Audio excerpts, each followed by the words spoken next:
केंद्र की सरकार में एनडीए ने तीसरी बार लगातार जीत दर्ज की है और प्रधानमंत्री नरेंद्र मोदी तीसरी बार प्रधानमंत्री का शपथ ले चुके हैं। और शपथ लेने के बाद करीब सवा महीने के बाद जो मोदी सरकार 3 है वो अपना आम बजट पेश करने जा रही है। और इस आम बजट में किसानों के लिए क्या कुछ खास होगा और किसान क्या कुछ चाह रहे हैं इस बजट में अपने खेती को लेके और अपने विकास को लेके, वो सुनाते हैं आपको किसानों की जुबानी। तो आइए क्या कुछ कह रहे हैं बिहार के किसान इस आम बजट को लेके और क्या दे रहे हैं अपना सुझाव। मेरा नाम शशि कुमार है, मैं पटना जिला से हूँ।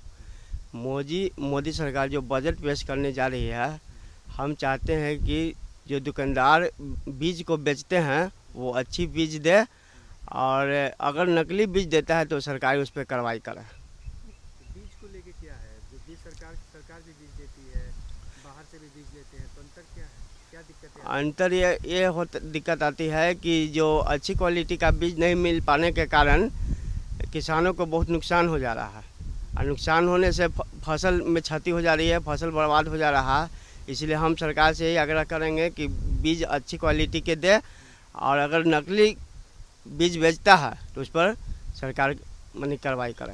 दाम को लेके भी कुछ है? दाम को लेकर हाँ, जो बाज़ारों में जो दाम है वो बहुत महंगी है।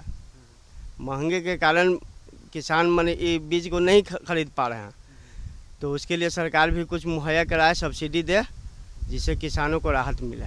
प्राइवेट दुकानों पे जो चीज़ें उस पर आप सब्सिडी की बात कर रहे हैं? प्राइवेट दुकानों पर अगर सब्सिडी दे देता है तो किसानों को बहुत सुविधा मिल जाएगा। किसान को, जो गरीब किसान है जो अच्छी तरह से बीज को नहीं ले पाते हैं, तो अगर सरकार उस पर सब्सिडी देगी तो किसान इस बीज को खरीद पाएंगे और आगे बढ़ेंगे किसान। मेरा नाम रणधीर कुमार है, मैं खुरपुरी फुलवारी शरीफ पटना का रहने वाला हूं। मोदी सरकार की जो तीसरी बजट आ रही है, मैं अपना उसमें सुझाव देना चाह रहा हूं कि किसान जो अभी खेती कर रहे हैं, जो प्राकृतिक खेती कर रहे हैं, उसमें खाद की कई भूमिका होती हैं। जो अभी खाद रासायनिक तरह मिल जाते हैं हर दुकान पे, उसी तरह सरकार को कुछ ऐसा करना चाहिए कि ऑर्गेनिक खाद भी सिंपल से हर दुकान पर मिल सके। जिस रेट में रासायनिक खाद मिलती है उस रेट में हमारी ऑर्गेनिक खाद भी मिलना चाहिए, क्योंकि हर घर में अब गाय भैंस नहीं रहती है। जिस गांव में पहले 20 से 25 गाय रहती थी, अब वहां 5 से 6 रहते हैं। तो कहीं ना कहीं जानवरों की संख्या कम गई है, जिसके कारण ऑर्गेनिक खेती होती है, लेकिन ऑर्गेनिक हम लोग कहां से खाद देंगे। इसलिए सरकार को कुछ ऐसी योजना लाना चाहिए, कुछ ऐसा करना चाहिए ताकि जहां जहां रासायनिक खाद मिलती है वहां वहां ऑर्गेनिक खाद मिले, और इस पे छूट भी मिले। जैसे रासायनिक खाद पे छूट मिलती है, उस तरह ऑर्गेनिक खाद पर भी छूट मिल सकता है, ताकि किसान जाए और इजीली ले और अपना उपयोग करे। और इसके साथ साथ हमारी जो नहरें हैं, सरकार को उस पर भी ध्यान देनी चाहिए कि हमारे खेतों में पानी नहीं आती है। एक कुरकुरी गांव है, लगभग हर साल सावन में हरे भरे रहते थे। अब इस बार बारिश के कुछ ऐसी प्रॉब्लम आई है, या नहरों के कह सकते हैं ऐसी प्रॉब्लम आई है कि पानी की दिक्कत हो रही है, और आज देख रहे हैं कि खेती नहीं हो पा रही है। तो कहीं ना कहीं सरकार को इतना ज़रूर करने चाहिए कि पानी हो, खाद हो, और बीज एक समस्या है, बीज को भी सरकार को ध्यान देना चाहिए। बीज को लेकर के सबसे पहले अगर किसान खेती की ओर जाता है तो सबसे पहले बीज की ज़रूरत आती है। सरकार सही तरह के सही चीज़ का बीज का उपलब्ध कराए।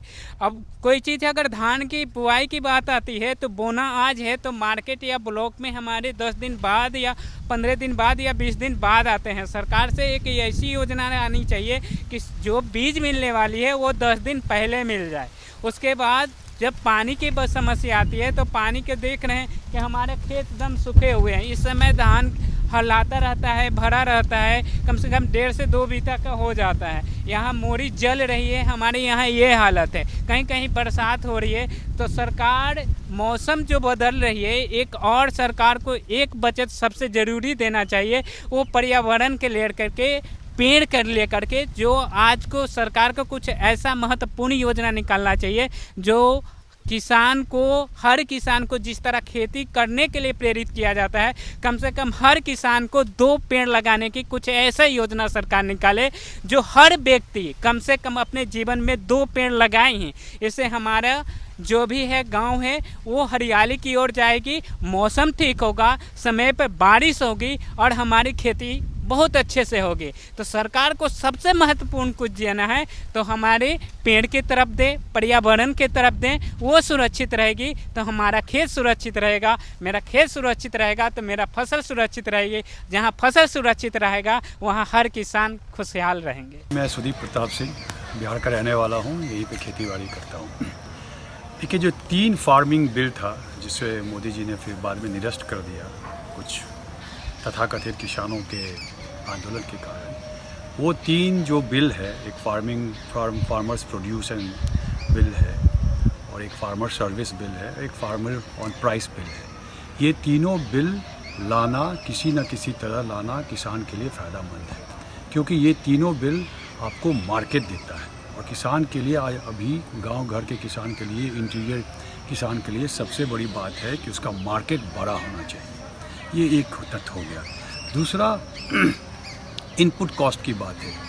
कॉस्ट तो बढ़ता है मार्केट में, लेकिन किसान को उसका फ़ायदा नहीं जाता है, और ये डेयरी में भी होता है, हर किसान के हर एक प्रोड्यूस में होता है। और इसमें आपको जैसे फर्टिलाइज़र का यूजेस जो है मैक्सिमम हो रहा है, वो एक कोई ना कोई लिमिट और अवेयरनेस ड्राइव करना पड़ेगा, जिससे कि आप किसान का जो फर्टिलाइज़र यूज़ है उसे कम करना पड़ेगा। न्यू टेक्नोलॉजी लाना पड़ेगा इरिगेशंस का, क्योंकि हमारे तरफ तो पानी की प्रचुरता है, तो पानी की बर्बादी भी बहुत होता है। जितने घंटे पंप चलना चाहिए उससे ज़्यादा चलते हैं, रिक्वायरमेंट से ज़्यादा चलता है, तो आपका वो इनपुट कॉस्ट में बढ़ता है। तीसरा, कहीं ना कहीं आपको जैविक खेती जिसे बोलते हैं, ऑर्गेनिक फार्मिंग की तरफ बढ़ना पड़ेगा, क्योंकि ऑर्गेनिक फार्मिंग जो है, इनऑर्गेनिक फार्मिंग का जैसे केमिकल का यूजेज का जो साइड इफ़ेक्ट है उसे भी कम करेगा और किसान का इनपुट कॉस्ट भी कम होगा। अब 2013 से या 14 से जब देखें तो MSP जो है काफ़ी बढ़त हुआ, ऑलमोस्ट 60-65% की बढ़ोतरी हुई है 2023-24 तक, तो वो एक अच्छी चीज़ है। तो ये 3-4 चीज़ें पर अगर काम करे सरकार, और तो उसमें बहुत ज़्यादा किसान को फ़ायदा होगा। बिहार में जो पैक्स का है, वो पैक्स में जो बोनस होता है वो कभी किसान के पास आता नहीं है, वो स्ट्रक्चरल चेंज करना पड़ेगा। वो पैक्स का कहीं ना कहीं एक ऑडिट भी करना पड़ेगा कि कितना उसमें प्रॉफिट हुआ, किसान को कितना बोनस किया। इस तरह की चीज़ें जब स्ट्रक्चरल चेंजेस होगा, किसान को बहुत फ़ायदा होगा। और दूसरा, ये स्टेट लेवल का सब्जेक्ट है कि जो लैंड रेवेन्यू है, ज़मीन के कारण जो बेफालतू विवाद होता है, उसके कारण कई सारे खेत जो है पड़ती रहता है, जिसमें कुछ प्रोड्यूस नहीं होता है, उसे भी देखना पड़ेगा। उसे भी लीगली और त्वरित, उसे कोई लीगल टेंजिबिलिटी में ना जाके, जो फंसाने वाली बात होती है उसमें ना जाके, उसे फिर से ठीक तुरंत में उसका सॉल्यूशन करे। नमस्ते, मैं मनीष कुमार सिंह, भागलपुर, बिहार से। हमारा देश कृषि प्रधान देश है और कृषि निर्यात में हम 8वां स्थान रखते हैं।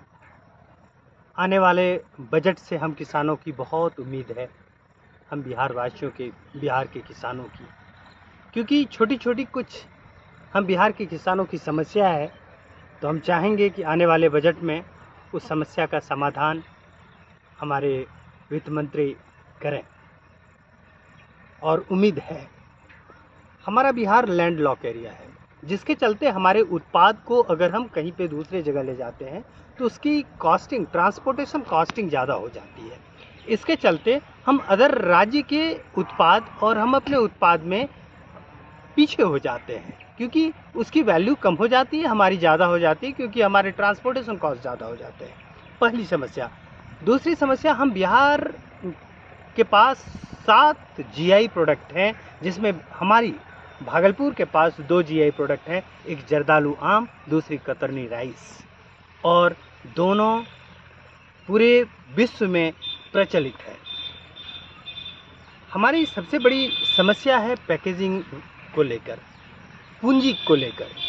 अगर हमारे किसान संगठन को, हमारे FPO को या हमारे किसानों को बैंक से ऋण इन चीज़ों के लिए आसानी से मिले, और हम उम्मीद जताते हैं कि आने वाले बजट में हम किसानों को इसकी सहायता मिले। हमारी जो भी उत्पाद है उसको पैकिंग करने के लिए हमें पूंजी की आवश्यकता होती है और बड़े पूंजी की आवश्यकता होती है। एक हम अगर 100 ग्राम का सैचेट तैयार करते हैं तो उसमें 1.5 लाख रुपए की पूंजी लगती है उसके पैकेजिंग में, और अगर 100 ग्राम, 200 ग्राम, आधा किलो और 1 किलो का अगर एक ही उत्पाद का करते हैं तो 4 पैकेज हमें बनाने होते हैं, लगभग 6 से 8 लाख रुपए लग जाते हैं। तो वहाँ पे हम किसान फिसल रहे हैं। हमारे उत्पाद को अच्छी पूंजीपति ने अच्छी पैकेजिंग कर अच्छा मुनाफा कमा रहे हैं। वो मुनाफा हम किसान को अगर मिले तो हमारी आय ऐसे ही दुगुनी नहीं चौगुनी हो जाएगी। जैसे हमारे बिहार का मखाना अभी विश्व प्रसिद्ध है, हमारी कतरनी राइस, हमारी जर्दालू आम, हमसे लेके दूसरे लोग उसकी मार्केटिंग करके अच्छे मुनाफा कमा रहे हैं और हम पैसे कर चलते वहाँ फिसल रहे हैं। तो उम्मीद करते हैं कि बैंक से ऋण हम किसानों को, हम किसान संगठनों को अच्छे से मिले ताकि हम अपने उत्पाद को अच्छे दाम में बेच सकें।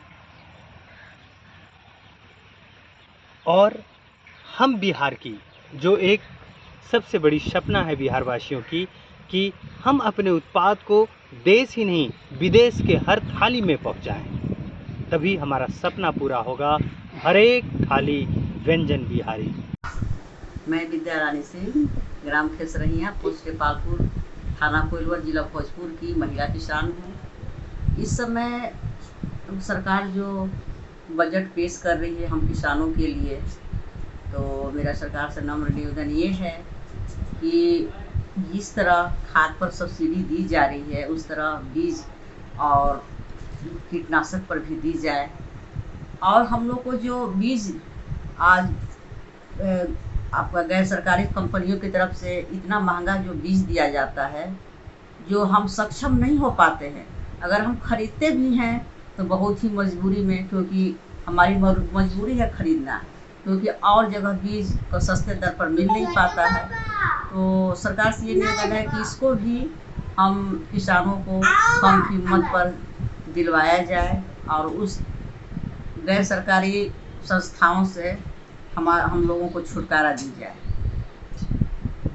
उसके बाद हम किसान जो अनाज उत्पादन करते हैं पैक्स के माध्यम से बेचते हैं, लेकिन सही समय और पर नहीं बेचने के चलते और सही समय पे हम लोग को जो पैसा नहीं मिल पाता है, उस लिए हम लोग बिचौलिए के जरिए बेचने के लिए मजबूर हो जाते हैं।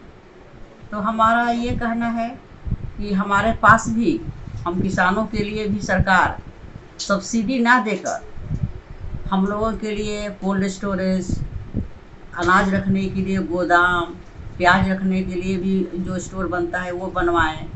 और हमें पैसा नहीं चाहिए, हम लोगों को सरकार ही बना के दे। जो सक्षम किसान हैं, जो उस लायक है, उनको बना के दी जाए।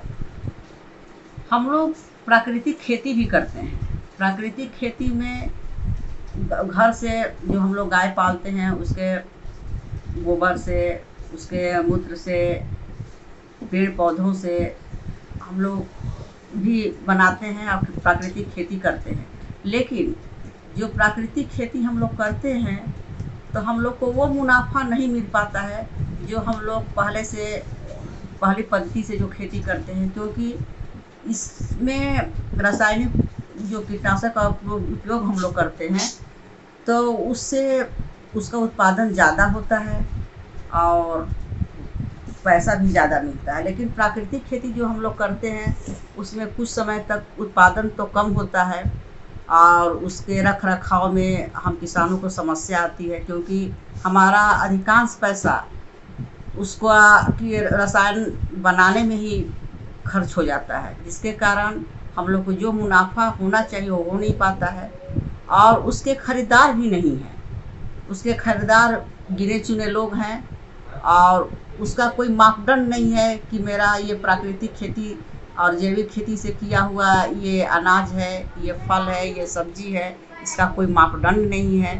इस चलते भी इसके प्रति जागरूकता नहीं बढ़ रही है और गिने चुने जो किसान हम लोग कर रहे हैं तो चाह कर भी हम लोग उस पर अमल नहीं कर पा रहे हैं। तो सरकार इस पर भी कुछ बजट करें कि इस प्राकृतिक खेती पर किसानों का ध्यान जाए।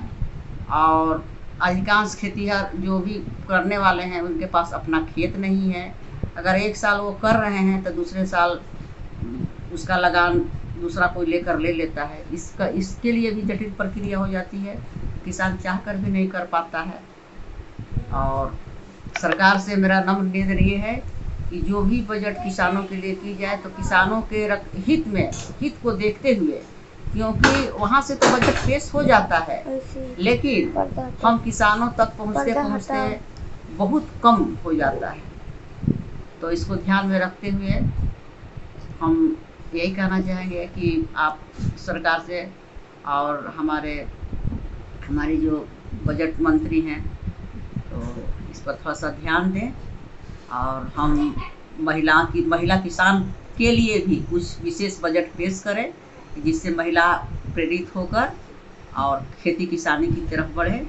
नमस्कार। अगर ये वीडियो आपको पसंद आया है तो इसे लाइक ज़रूर करें। अगर चैनल अभी तक सब्सक्राइब नहीं किया है तो कर लें और नोटिफिकेशन पाने के लिए बेल आइकन भी दबा दें।